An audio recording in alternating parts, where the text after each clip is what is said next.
बच्चे, मैं PC-22 के लिए आपको ये ऑलराउंडर्स क्लासेस के नोट्स हैं और PDF नोट्स हैं, टेस्ट सीरीज़ हैं, ऑनलाइन डेली क्लासेस हैं, उसके बारे में आपको बता रहा हूँ।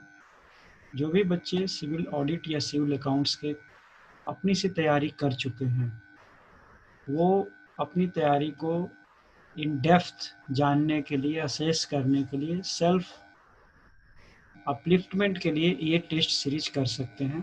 टेस्ट सीरीज जैसे PC-22 का मैंने दिखाया है, फुल सिलेबस की है।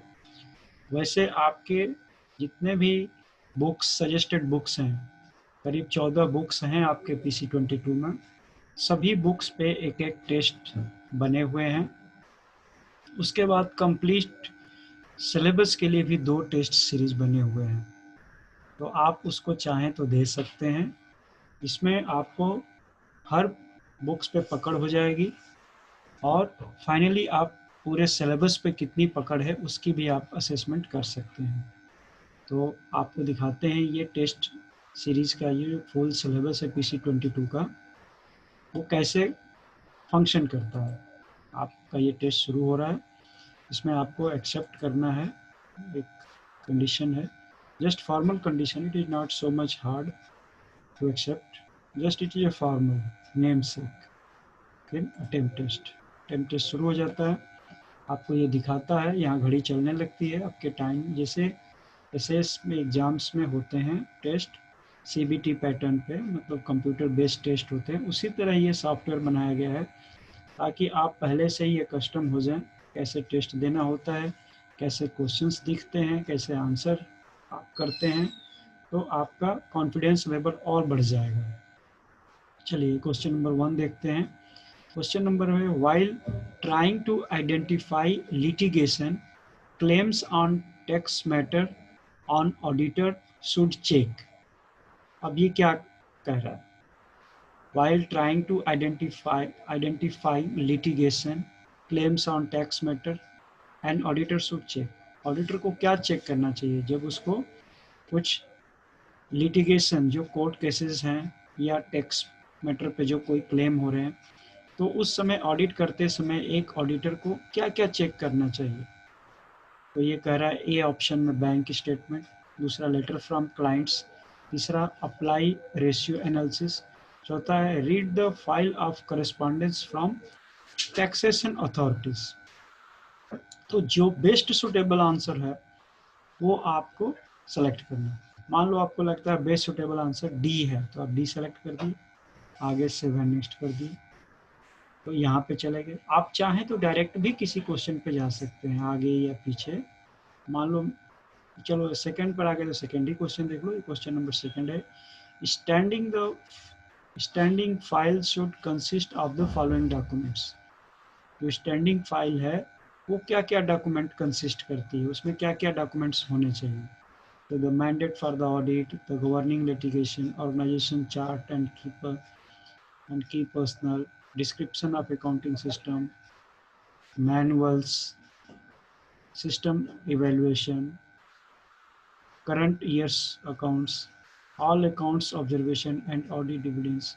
तो जो भी आपको सुटेबल लगता है, यदि आपने ठीक से PC-22 को पढ़ा है तो आप इसको आंसर दे सकते हैं कि स्टैंडिंग फाइल में क्या क्या चीज़ें होनी चाहिए। All accounting observation and audit evidence, मान लो ये नहीं होना चाहिए, या जो भी आपका एक्सपीरियंस कहता है उसमें से ऑप्शन देखो, ऑल द अबव करना चाहते हो, या A to E तक करना चाहते हो, या फिर A to F तक करना चाहते हो, या फिर A to G तक करना चाहते हो, जो भी आपको करेक्ट लगता है।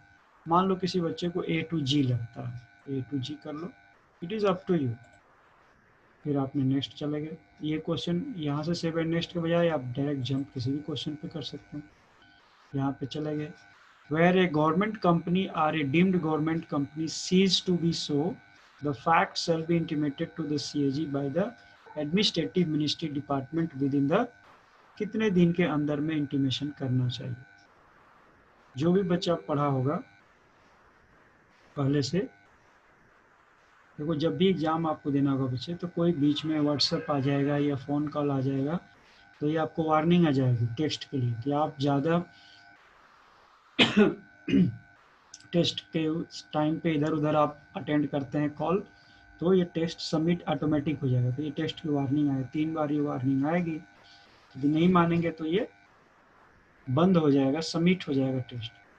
तो ये एसएस के एग्ज़ाम में ये वार्निंग नहीं आती है। ये हमारे सॉफ्टवेयर में बनाया गया है कि बच्चे चीट ना कर पाए या अपना कंसंट्रेशन ना बिगाड़ पाए, तो इसलिए ये 3 वार्निंग दी जाती है। तो पहली वार्निंग देखो, यहाँ मैसेज आया था किसी का, तो फिर ये मैसेज आते ही यदि हमने अटेंड किया, अब हम अटेंड नहीं करेंगे तो ये वार्निंग नहीं आएगी और अपने आप ही वो चला जाएगा, तो हमें कोई इश्यू नहीं है। हमने इसको क्लोज कर दिया और फिर हम टेस्ट पे आ गए। ओके, अब मान लो कि आपने पहले से पढ़ रखा है और आपको पता है कि कितने दिन पहले हमें occurrence where a government company or deemed government company ceased to be so, the facts shall be intimated to CAG by the administrative ministry department within। जो भी है आपने जो पढ़ा होगा, PC-22 का आपने सारी किताबें पढ़ी हैं, फुल सिलेबस का टेस्ट है, तो आपको इसलिए आंसर आ जाएगा।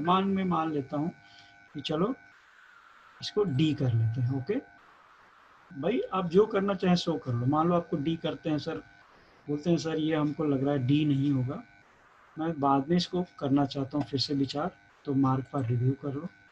ये सीबीटी में एग्जाम्स में एसएस के एग्जाम में ये ऑप्शन है कि आप मार्क पर रिव्यू कर सकते हैं। ठीक है, ठीक है जी, okay.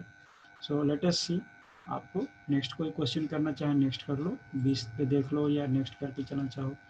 Section 14(1) of the DPC Act authorities the CAG to audit the receipts and expenditure of a body of authority if। ये क्या कह रहा है कि 14A में, अब डीपीसी एक्ट से क्वेश्चन आ गया कि 14A में क्या कहता है, receipt and payment of expenditure जब ऑडिट या अथॉरिटी करते हैं तो उसमें से क्या क्या सही है। ये अमाउंट 25 लाख रुपए से लेस नहीं होना चाहिए या 75% उसमें गवर्नमेंट का कम से कम फिनांस होना चाहिए, या दोनों में से कोई एक होना चाहिए या दोनों होना चाहिए, ये क्या है, तो आप तब ऑडिट करते हैं। तो मान लेते हैं किसी बच्चे को सी अच्छा लगता है, सी कर दो।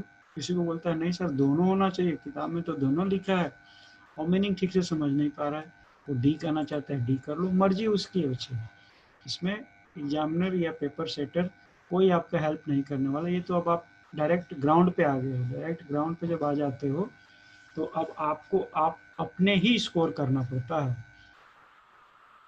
उससे पहले ऑलराउंडर ने डेली क्लासेस करते हैं तो वो टेस्ट लेता है हर बुक के बाद, और आपको उसमें आंसर ठीक से पता चलते रहते हैं कि हमें क्या करना चाहिए नहीं करना चाहिए। अपने से भी तैयारी कर लिए हैं तो भी कोई इशू नहीं है। आप जो भी अच्छा लगता है आपने आंसर दिया और आगे चले, दूसरे क्वेश्चन पे चले। इस तरह बच्चे आपने सारे क्वेश्चंस देख सकते हैं, कर सकते हैं, और फाइनली मान लो आप सबमिट करना है तो सबमिट कर दो। ऐसे सबमिट करोगे तो एक वार्निंग आएगी कि आपके टोटल क्वेश्चन 100 थे, अभी तक आपने 4 क्वेश्चन किए हैं, 1 क्वेश्चन मार्क आप रिव्यू किया है, अभी 1 घंटा 52 मिनट बचा हुआ है, तो क्या करना चाहेंगे, क्लास टेस्ट देना चाहेंगे या सबमिट करना चाहेंगे। मान लो आप कहते हो नहीं मैं भी और टाइम बचा है मैं और दूँ, फिर आगे देखो बच्चे इसमें एक मार्क पर रिव्यू भी क्वेश्चन है। ये देखो एक कलर इसका चेंज है, अब इसको रिव्यू करके आप कहते हो कि नहीं सर ये मैं सी करता हूँ, फिर नहीं करता हूँ, और वो हो ये सी नहीं होगा, मैं तो डी करना चाहता हूँ, डी कर लो और मार्क हटा दो, ये ग्रीन हो जाएगा। So like this you can do all any question. Financial statement of an autonomous body include, क्या क्या करना होता है उसमें, trial balance, trading and profit, income and expenditure, balance sheet, क्या होता है। Financial statement of autonomous body के आप करते हैं तो ऑटोनमस बॉडी में आपका क्या होता है ये आपसे पूछ रहा है। तो आप मान लो आपने पढ़ा होगा तो आपको याद होगा क्या क्या होगा। मान लो 1 है, 3 है, 4 है, ऐसे कुछ आपके ऑप्शन दिमाग में आ रहे हो। मान लो ये ट्रेडिंग नहीं हो या हो, क्योंकि ये किताब में है बच्चे, जो ही आप ये फा से रिलेटेड है, जो फा करते हो आपको पता चल जाता है, फा ठीक से पढ़े हो तो, है ना, मैनुअल फा, स्टेट गाइडलाइंस नहीं, फा की बात कर रहा हूँ, फार्म, तो वहाँ पे करते हो तो वहाँ पे पता चल जाता है आपको। इस मान लो कोई भी बच्चा कोई भी क्वेश्चन आंसर देना चाहता है, मैं यहाँ पे कोई हिंट नहीं देता हूँ, जस्ट आपको डेमो दिखा रहा हूँ। जो भी आप करते हैं, मान लो कोई बच्चा सी करता है, सी किया, आगे बढ़ा। सो लाइक दिस करके आप सबमिट कर सकते हैं। सबमिट कर दिए, अब आप फुल सबमिट भी कर सकते हैं। ऐसे आपके आएंगे, आप देख सकते हैं कि मैंने 100 क्वेश्चन थे, उसमें से मैंने 2 सही किए हैं, 3 गलत किए हैं, 95 अनअटेम्प्टेड हैं। तो मेरा स्कोर क्या रहा और मेरी एक्यूरेसी क्या रही। अब आप अपना आंसर देख सकते हैं। जैसे पहला क्वेश्चन था, आपने मान लिया डी आंसर दिया और डी ही सही था, इसलिए करेक्ट है। फिर अब नेक्स्ट देख लो क्वेश्चन, आपने सेकेंड क्वेश्चन किया नहीं था तो, या किया था, जो भी आपने किया था, आपने आंसर दिया था डी, जबकि आंसर कह रहा है कि सी होना चाहिए। तो ये आपका आंसर को देखने का भी तरीका है। आपने क्वेश्चन किया, आप अपने क्वेश्चन को देख भी सकते हैं कि मैंने क्या किया वहाँ पे। इसने आपने 3 नंबर क्वेश्चन किया नहीं था क्वेश्चन, तो ये बता रहा है कि ये आंसर सजेस्टेड आंसर बी है, बी आंसर है और आपने कुछ नहीं किया। तो लाइक दिस बच्चे आप चेक भी कर सकते हैं अपना परफॉर्मेंस। 4 नंबर चेक कर लिया, 5 नंबर चेक कर लिया, सब आंसर है बच्चे सारे। आप किए रहते, कोई भी यदि सही रहता तो मोटा ग्रीन हो जाता, मतलब डबल डार्क ग्रीन हो जाता। जैसे आपका ये क्वेश्चन सही था, देखो डार्क ग्रीन हो गया। आपका भी सही है और इनका भी सही है, दोनों का मिलान होकर डार्क ग्रीन हो गया। दोनों का सही नहीं है, आपका डी था इसलिए हल्का ग्रीन आ गया। सो लाइक दिस बच्चे यू कैन सी। बाकी आप फुल सीरीज लेना चाहते हैं तो आप इस पर संपर्क करके आप ले सकते हैं ये सारे क्वेश्चंस की। जो भी आपने क्वेश्चन नहीं भी किया उसका आंसर देख सकते हैं, समझ सकते हैं। ओके बच्चे, और इसके साथ ही मैं आपको ऑल द बेस्ट कहूँगा। आप अपनी तैयारी को पूरा अच्छा करो और तैयारी को पूरा करके एग्ज़ाम्स में जाओ, क्योंकि बिना तैयारी के एग्ज़ाम्स में बैठना मतलब टाइम भी गंवाना, मोरल भी डाउन करना, और फिर एक्सपेक्टेशंस से नीचे उतरना मतलब अच्छी बात नहीं है, क्योंकि आप सीनियर से बहुत पीछे चले जाते हो, अपने जूनियर बन जाते हो और फिर आपको फील भी अच्छा नहीं होता है। तो हार्ड वर्किंग इज़ ओनली की टू सक्सेस बच्चे। जितना मेहनत करोगे उतना ही आपको सफलता के चांस ज़्यादा होते हैं। ठीक है, okay, all the best, be a good